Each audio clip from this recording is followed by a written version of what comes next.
Hello, everybody. Can you hear me? Mic check. 1 2 1 2. Yes. Yeah. Yeah. Good, good, good.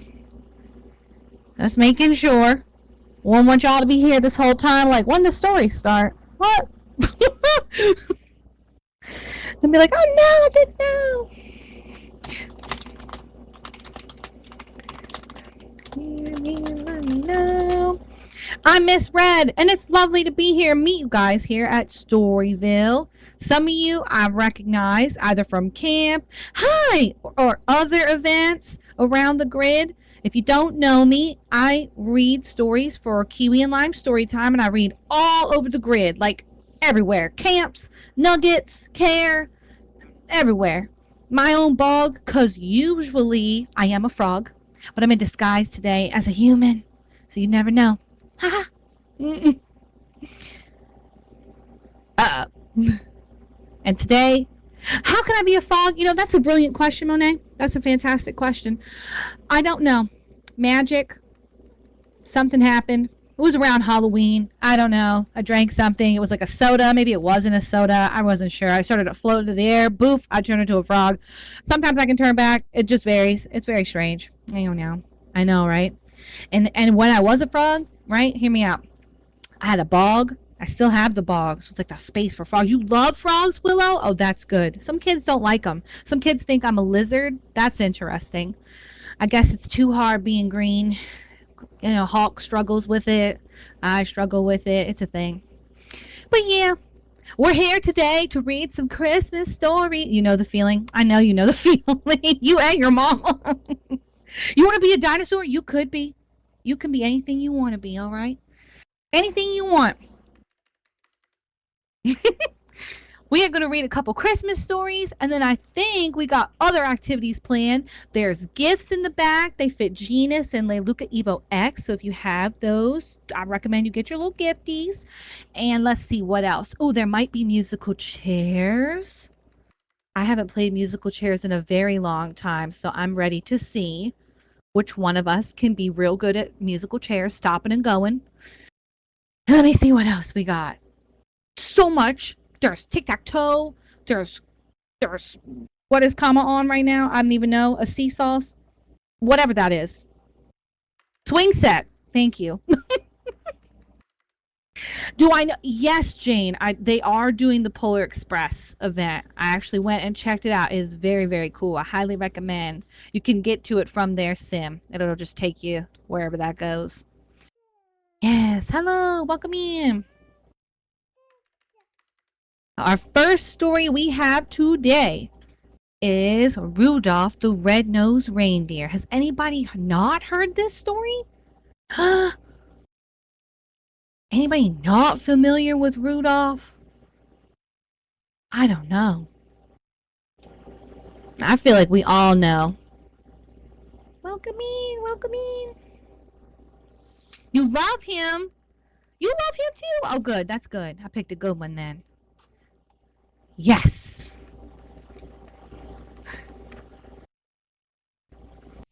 Let us see. I agree. One of the nicest ones because we know how the other reindeer get later on in the story. We already know. Rudolph wasn't like that. Rudolph the Red-Nosed Reindeer by Robert L. May. 'Twas the day before Christmas, and all through the hills the reindeer were playing, enjoying their spills, while every so often they'd stop to call names at one little deer not allowed in the games. Ha ha! Look at Rudolph, his nose and his sight. It's as red as a beet, twice as big and twice as bright. While Rudolph just cried, what else could he do? He must know the things they were saying were true. Where most reindeers' noses are brownish and tiny, poor Rudolph's was red, very large, and quite shiny. In daylight it sparkled, the picture can show that. At nighttime it glowed like the eyes of a cat. Meow. Although he was lonesome, he was always good, obeying his parents as good reindeer should. That's why on this day Rudolph almost felt playful. He hoped that from Santa soon driving his sleigh full of presents and candy and dollies and toys for good little animals and good girls and boys. He'd just get as much, and this is what pleased him, as the happier, handsomer reindeer who teased him. So as night and a fog hid the world like a hood, he went to bed hopeful he knew he'd been good. While way up north, on the same foggy night, old Santa was packing his sleigh for its flight. "This fog," he called out, "will be hard to get through." He shook his round head, and his tummy shook too. "Without any stars or moon as our compass, this extra dark night is likely to swamp us. To keep from collisions, we'll have to fly slow. To see where we're going, we'll have to fly low. We'll steer by the street lamps and houses tonight in order to finish before it gets light. Just think how the boys and the girls' hopes would be shaken if we didn't reach 'em before they awaken."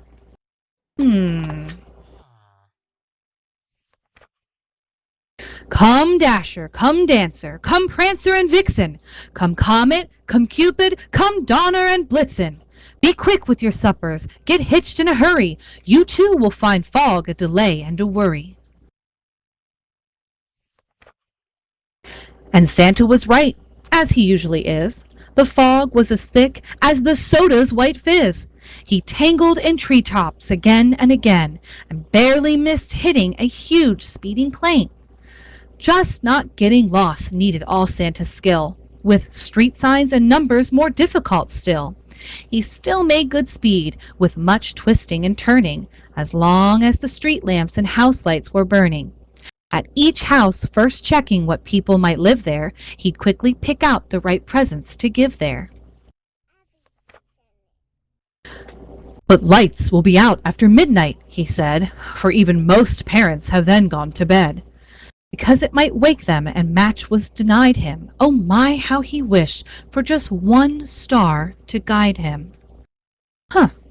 Who could that star be? Any guesses? Any guesses on the star? I think we know. Superman, that's a good guess. Hi, Lolo. Captain Underpants. What? Maybe. I don't know. Do those glow? I'm not. It's Rudolph. Are you Barney? Oh, I like that one. Maybe it is Barney. Barney can wear a glowing nose. Why not? Through dark streets and houses, old Santa did poorly. He now picked the presents more slowly and less surely. He really was worried, for what would he do if folks started waking before he was through? Oh no.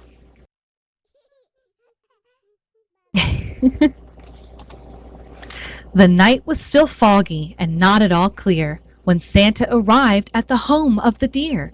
Onto the roof, with the clouds all around it, he searched for the chimney and finally found it. The room he came down in was black than ink. He went for a chair, and it turned out to be a sink. Thud! Oh, whoa! The first reindeer bedroom was so very dark, he tripped on the rug and burst open his pack. So dark he had to move close to the bed and peeked very hard at the sleeping deer's head. Before he could choose the right kind of toy, a doll for a girl or a train for a boy? But all this took time and filled Santa with gloom while feeling his way toward the reindeer's room. The door he'd just opened when, to his surprise, a soft, glowing, red-colored light met his eyes. The lamp wasn't burning. The light came instead from something that lay at the head of the bed. And there lay, but wait now, what would you suppose? The glowing, you've guessed it, it was Rudolph's red nose. So this room was easy. This one little light let Santa pick quickly the gifts that were just right. How happy he was till he went out the door, and the rest of the house was as dark as before, so dark that it made every step a mystery. And then came the greatest idea in all of history. He went back to Rudolph and started to shake him, of course very gently, in order to wake him. And Rudolph could hardly believe his own eyes. You can just imagine his joy and surprise at seeing who stood there a paw's length away and told of the darkness and fog and delay, and Santa's great worry that children might waken before his complete Christmas trip had been taken.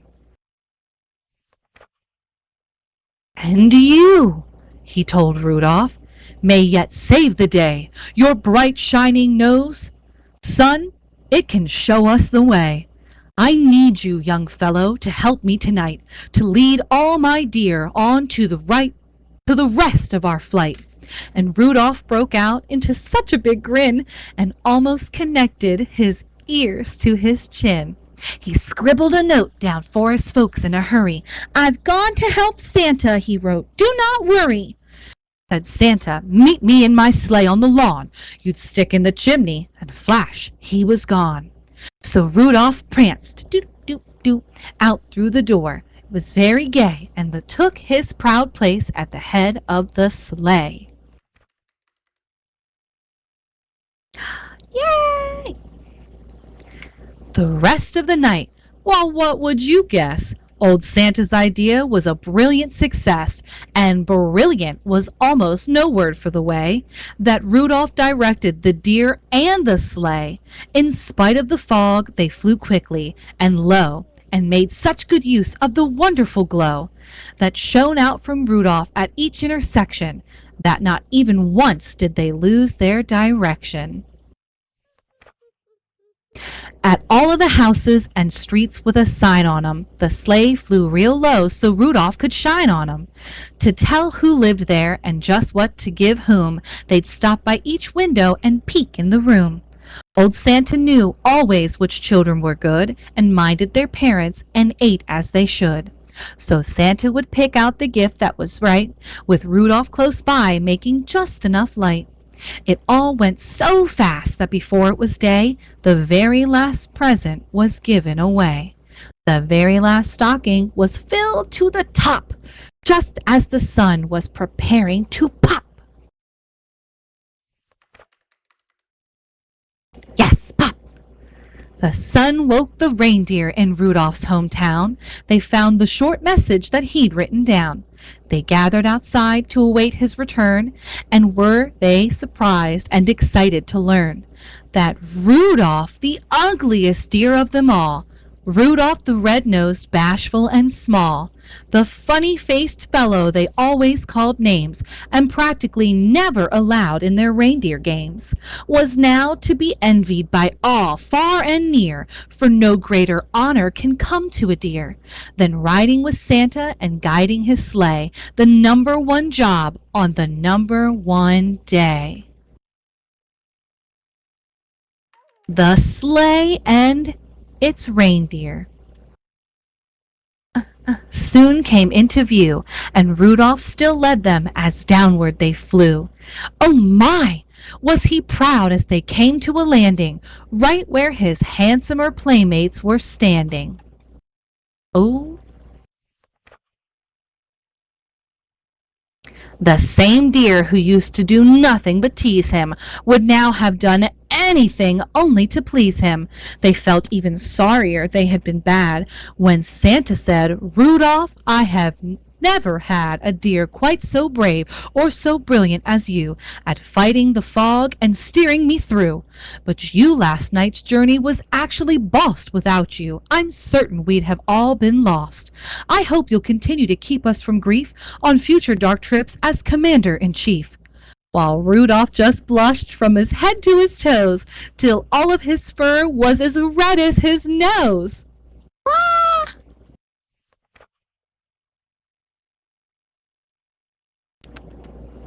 The crowd first applauded, then started to screech, "Hooray for our Rudolph, and we want a speech!"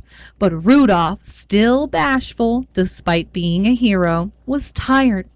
His sleep on the trip totaled 0. So that's why his speech was quite short and not bright. Merry Christmas to all, and to all a good night. And that's why whenever it's foggy and gray, it's Rudolph the Red-Nosed who guides Santa's sleigh. Be listening this Christmas, but don't make a peep, 'cause that late at night children should be asleep. The very first sound that you'll hear on the roof, that is, if there's fog, will be Rudolph's small hoof. And soon after that, if you're still as a mouse, you may hear a swish as he flies round the house and shines enough light to give Santa a view of you and your room. And when they're all through, you may hear them call as they drive out of sight, "Merry Christmas to all, and to all a good night." Merry Christmas. The end.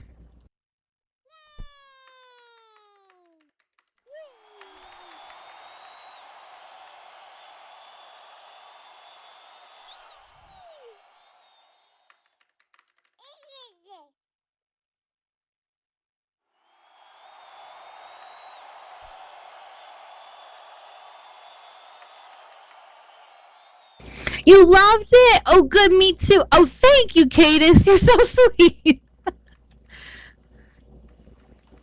Welcome to everybody just coming in. You're here for story time with me, Miss Red. Oh, thank you. You know, sometimes you got to give everybody their own voice, you know, even Santa. Ho, ho, ho. And little Rudolph. Oh, you like that? Oh, I got a whole bunch. I got a whole bunch. Oh, you know. Oh, yes, you do know. You like Rudolph? I'm glad, Maddie. Oh, thank you. You're so sweet. Oh, no. Serenity, I'm telling you. The voices, they just add, it's a chef kiss moment, you know? Sometimes you gots to.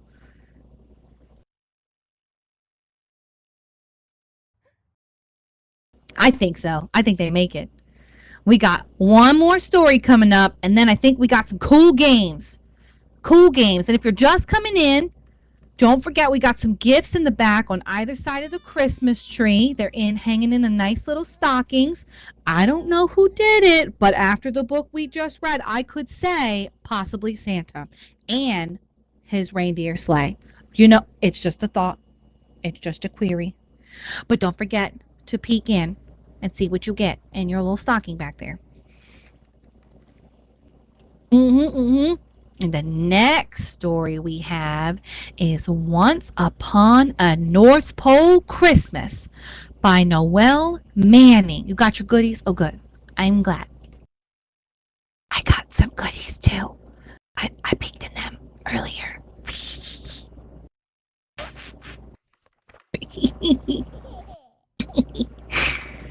We got Once Upon a Northpole Christmas. Ooh, this is going to be cute. Have you ever heard the incredible story of happiness, magic, and snow? How a wee little elf made a wondrous discovery one Christmas not so long ago.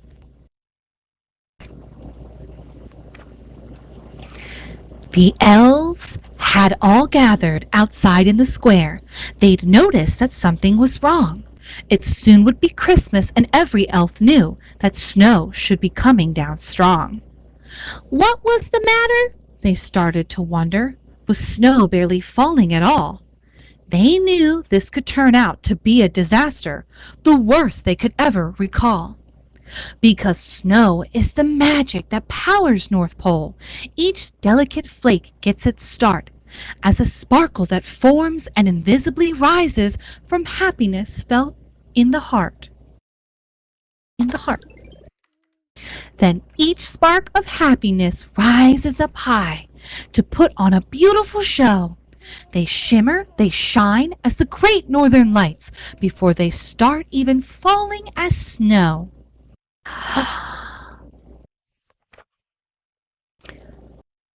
There must not have been enough happiness shared, the elves and their families cried. How will we get enough toy-making magic to keep our great city supplied? Santa assured them they'd done all their parts to handle the Christmas Eve crunch. Their beckons would help him get toys to the children, and cookies left out would be munched.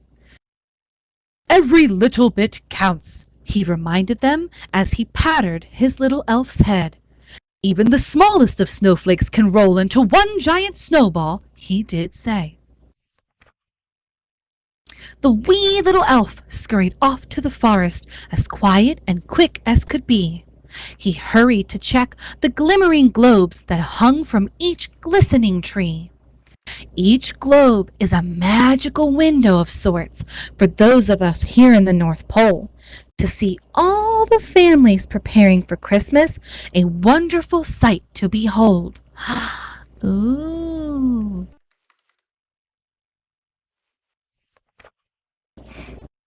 Without any happiness fueling the magic for what North Pole's all about, our work here would come to a stop, I'm afraid. Just imagine how things could turn out. Without it, there wouldn't be cozy elf cottages glowing with twinkling little lights. No high-flying reindeer to pull Santa's sleigh on his round-the-world Christmas Eve flight. There wouldn't be Cocoa or Mrs. Claus's cookies, with sprinkles as sweet as could be. And worst of all, there would be no toys from the toy guilds for kids to find under the trees. Oh no. The little elf noticed the globes, which were dimming, showed people with no time to share, trying too hard to make Christmas too perfect, or running around everywhere. They were off on their own, looking grumpy and tired, with hardly a smile to be found. Too busy for carols and moments of merry, with loved ones and family around. All of a sudden, the wee little elf had a light bulb light up in his head. He gathered his friends for a special assignment. "I've got an idea," he said. The elf kids wrote millions and gazillions and bajillions of notes, not stopping until they were done.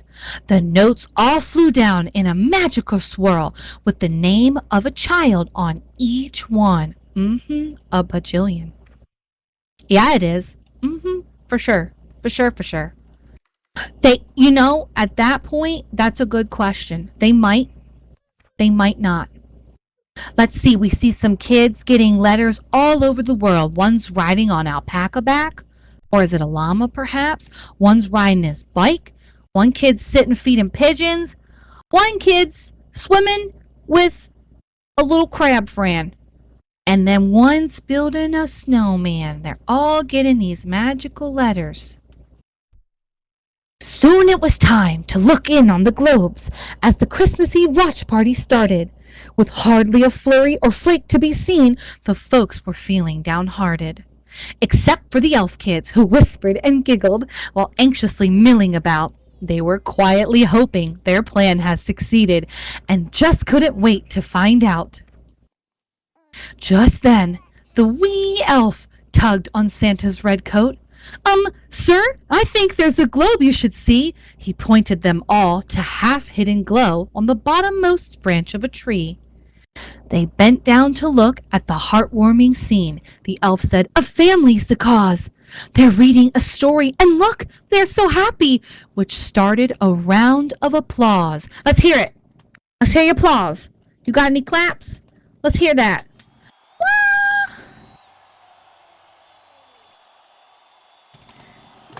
Oh my goodness. Yes, clap in the spirit. We're bringing in the cheer. They're reading stories too, I know, right? Let's see what our cheers did. They noticed another globe coming to life with the laughter a family was sharing. Then another one here and another one there. Every elf was excitedly staring. The wee little elf knew it wasn't just toys that brought happiness this time of year. True happiness comes from what families share as they gather when Christmas is near. All over the world, people started to see how they'd missed what the season is for. So they gathered with loved ones in homes far and wide, making memories together once more.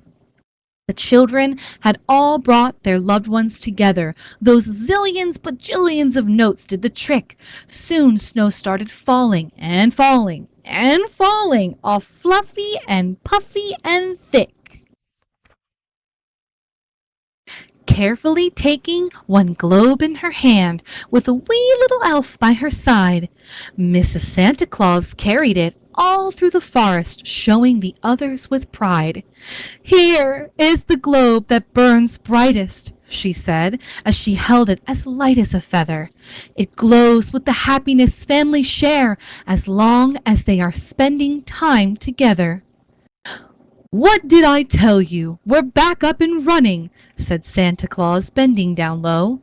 "Even the smallest of snowflakes can roll into one giant snowball, you know." Everyone cheered as they heard the good news. I was there and I saw it myself. Although it's been years, I remember it well because I was the wee little elf. And Christmas this year? Well, the answer's the same. As long as it was long ago on a note, it's something that everyone needs to remember, so here is the message we wrote. Oh no, we don't get to know the message that was written. So we'll have to make up our own. What would you write to bajillions and gazillions of children if you knew that was going to save Christmas? I'd tell them all, maybe bake cookies together, or wear matching pajamas and take lots of pictures by the tree. Oh, be nice, I like that. Lots of hugs. Yes. Huggies and snugs. Lots of loves. Ooh, snow angels together. Yes. Sharing with friends, that's important. Drinking hot cocoa. Yes. Sharing is caring. I like that. Don't bite your nails. Solid advice, Apple. Yes. I mean, it's good advice, especially if your nails are painted. You don't want to do that. Eat your veggies. Yes. Who here likes veggies? I like veggies. Oh, good. Me. Okay, what you this is good. This is the best kid group I've ever met that likes veggies. What's your favorite veggie? Green bean? I like asparagus. Oh, you are a veggie. I believe it. Skittles is a veggie, Kalani. Okay, I will. If they're green, maybe. Maybe yellow. A yellow Skittle could be a veggie. I like carrots too. They say if you eat carrots, your eyes get really good at seeing things. Like carrots just give your eyeballs good sight. That's what they said to me. I don't know what the truth is on that. I've been eating carrots forever.